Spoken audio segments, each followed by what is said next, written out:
In this video, we'll share our best tips and tricks to achieve iron-on success every time. Remember, this project calls for our Cricut protective sheet. So just lay that on top of your design, and when you're ready, put your Cricut EasyPress 2 right on top.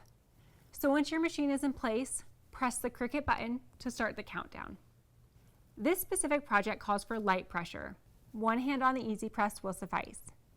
Resist any urge you may have to move it back and forth like you would an iron. All you need to do is apply gentle pressure until time is up. Next, flip the shirt and repeat on the back side, but this time only for 15 seconds.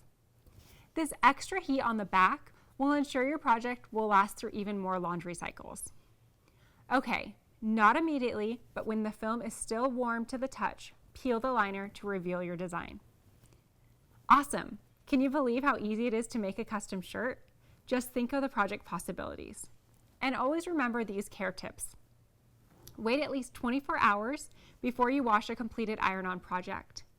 Always turn the garment inside out before you wash or dry. And never use bleach. That's it. But before you run off to make more, check out the next video. We'll cover the difference between a warm and a cold peel and explain why that even matters.